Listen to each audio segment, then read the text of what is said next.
जो 2014 में आदरणीय नरेंद्र मोदी जी प्रधानमंत्री जी का जिम्मेदारी संभालने के बाद जो कोल सेक्टर में हम ट्रांसपेरेंसी के साथ आज कोल प्रोडक्शन का और कोल ब्लॉक्स का एलोकेशन का काम शुरू किया है। जब यूपीए के समय में जितने भी स्कैम्स होता था कोल सेक्टर में, अब 2014 के बाद इसको पूरा स्कोप खत्म किया है और सुप्रीम कोर्ट का जजमेंट के आधार पर हम कोल ब्लॉक्स का एक्शन ऑक्शन ट्रांसपेरेंसी के साथ एक्शन करते हैं और अभी ये 12th फेज एक्शन शुरू होने वाला है। अभी 11th फेज चल रही। 12th फेज का हम प्रिपरेशंस कर रहे हैं। इस प्रिपरेशंस के लिए 30 कोल ब्लॉक्स इस 12th फेज एक्शंस में हम लगाए। इसके लिए अलग अलग जगह लोगों के पास जाना, उनको मोटिवेट करना, उनका जो भी इश्यूज है इश्यूज के साथ चर्चा करना, उनके मन में कोई दुविधा है तो दूर करना और सभी लोगों को ट्रांसपेरेंसी के साथ आपस में कंपटीशन हेल्थी कंपटीशन के साथ इस एक्शन में आना चाहिए। एक्शन कोई मोनोपोली नहीं है, कोई बड़ा कंपनी हो छोटा कंपनी हो, हमारे लिए एक ही है। इसलिए सबको ऐसे बुलाकर हमको मोटिवेट करने के लिए गवर्नमेंट ऑफ इंडिया की तरफ से कोल मिनिस्ट्री की तरफ से प्रयास करती है। अलग अलग कलकत्ता, बॉम्बे, हैदराबाद, चेन्नई, बेंगलुरु, दिल्ली ऐसा एरिया में जाकर हम लोगों से मिलकर इस कोल ब्लॉक्स एक्शंस में पार्टिसिपेट करने के लिए इन्विटेशन देते हैं, उनको प्रोत्साहित करते हैं। इसके सिलसिले में आज मुंबई में इस रोड शो का कार्यक्रम हुआ है। ये चुनाव में जीतने के बाद फिर दूसरे बार चीफ मिनिस्टर बनने के बाद मैं पहली बार उनको अभिनंदन करने के लिए जा रहा हूँ। उसमें जो महाराष्ट्र में कोल एंड माइंस का कुछ इश्यूज है, इस इश्यूज में महाराष्ट्र के सरकार के साथ मिलकर भारत सरकार काम करना चाहती है।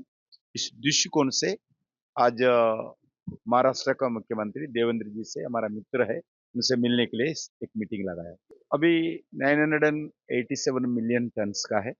इस साल हम 1000 रीच करने के लिए प्रयास कर रहे हैं। अभी भारत का जितना डिमांड है उतना डिमांड हम पूरा प्रोड्यूस कर रहे हैं। कोल का कोई शॉर्टेज नहीं है भारत में। हमारा स्टॉक्स भी है, अलग अलग जगह पावर जनरेशन कंपनीज के साथ हो, हमारे प्रोडक्शन सेंटर पे भी माइंस पे हो, कोल का है। कोल का कोई शॉर्टेज भारत में नहीं है। 100% वी आर डूइंग प्रोडक्शन। या प्राइवेट सेक्टर तो आना चाहिए। प्राइवेट सेक्टर का बिना सिर्फ वो पब्लिक सेक्टर से कोल प्रोडक्शन का नहीं हो सकता है। प्राइवेट सेक्टर में इसमें बढ़ना चाहिए। नेट जीरो का तो 2020 से टारगेट है। जब तक जितना कोल का काम होता है अल्टरनेटिव ग्रीन एनर्जी डेवलप करने के लिए पूरा प्रयास करें। हमारा कोल कंपनी से हमारे पीएसयूज भी हम ग्रीन एनर्जी में जा रहे, सोलर पावर में जा रहे, अलग अलग सेक्टर में पंप स्टोरेज में भी जा रहे और विंड में जा रहे। आने वाले दिन में न्यूक्लियर में भी जाएंगे। इसलिए 2070 तक हम नेट जीरो जाएंगे।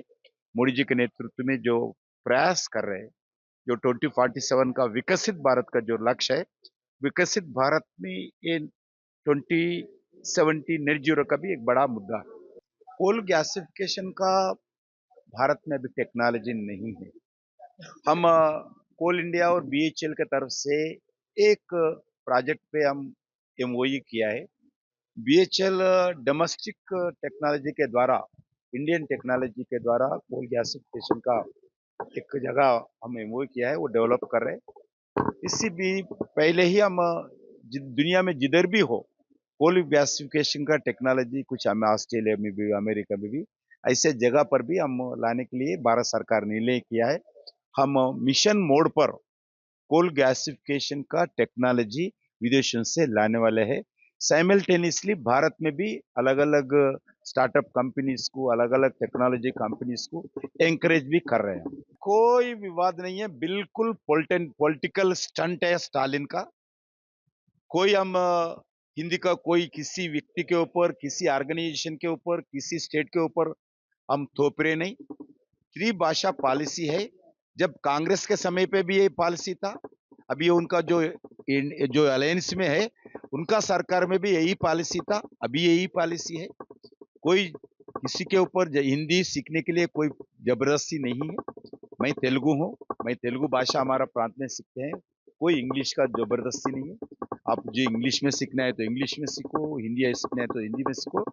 स्पेशली मैं स्टालिन से बताना चाहता हूँ, जो मुख्यमंत्री है जिम्मेदारी से बात करना है, लोगों को गुमराह नहीं करना चाहिए, लोगों को ऐसी भड़काऊ भाषण नहीं देना चाहिए, क्योंकि आज नेशनल एजुकेशन पॉलिसी में मातृभाषा को एनकरेजमेंट करने के लिए मोदी जी सरकार एक रेवोल्यूशनरी पॉलिसी लाया है। मगर सिर्फ असेंबली चुनाव आने वाला है, लोगों को तमिल लोगों को गुमराह करके और भाषा के नाम पर प्रोवोकेट करके इलेक्शन में जीतना चाहते हैं। सिर्फ एक झूठा प्रचार है, गलत प्रचार है ये स्टालिन जी का, ये बिल्कुल गलत है। मैं स्टालिन से अनुरोध करना चाहता हूं, आप सत्ता में आके 4 साल से ज्यादा हो गए, 4 साल से क्या काम किया है उसके आधार पर चुनाव में जाइए, दम है तो आप उसके आधार पर चुनाव जाइए। ऐसी भाषा के नाम पर कोई नया पॉलिसी नहीं लाया, नया कोई थोपे नहीं किसके ऊपर, सिर्फ एक इश्यू बनाकर आज इलेक्शन में हिंदी के खिलाफ के नाम पर आज चुनाव में लड़ना चाहते हैं। मैं तमिल जनता से अनुरोध करता हूं, जो तमिलनाडु का मुख्यमंत्री जो फेल हो गए, अट्टर फ्लॉप हो गए लास्ट 4.5 इयर्स में, अभी चुनाव आने वाला है इस साल एंडिंग में, इसके लिए ये गलत प्रचार करते हुए ये प्लान कर रहे हैं। वह बिल्कुल जो तेलंगाना का मुख्यमंत्री, उनका जो मैनिफेस्टो है वो खुद इम्प्लीमेंट करना है। जो इलेक्शन में वादा किया है, किसको देके वादा किया है? जो नरेंद्र मोदी जी पैसे देते बोले कि आपका जो गारंटीज देते होकर तेलंगाना जनता को जो 6 गारंटीज रेवंत रेड्डी दिया है, वो 6 गारंटी किसके आधार पर दिया है? जो हमारा गवर्नमेंट ऑफ इंडिया का जो लोकसभा में हमारा पॉलिसी है, हमारा मैनिफेस्टो है, हम इम्प्लीमेंट करते हैं, उसके लिए हम जिम्मेदारी है। जो आपका मैनिफेस्टो, जो आपका घोषणा किया है, घोषणा करके लोगों को वोट लेकर आज मुख्यमंत्री कुर्सी में बैठे हैं, आपका जिम्मेदारी है वो इम्प्लीमेंट करने का। नरेंद्र मोदी जी जो लोकसभा चुनाव में जो जिम्मेदारी दिया है, जो मैनिफेस्टो दिया है, वो तेलंगाना में इम्प्लीमेंट करने का जिम्मेदारी हमारा है। बिल्कुल मुख्यमंत्री आप बने, पैसे हम दे, वादा आप करते हैं, वादा का इम्प्लीमेंट हम करें, गारंटी आप देते हैं, गारंटी का इम्प्लीमेंटेशन हम करें, ये किधर का रास्ता है? ये बिल्कुल गलत है। ये बिल्कुल महाराष्ट्र जनता का, दिल्ली जनता का अपमान है।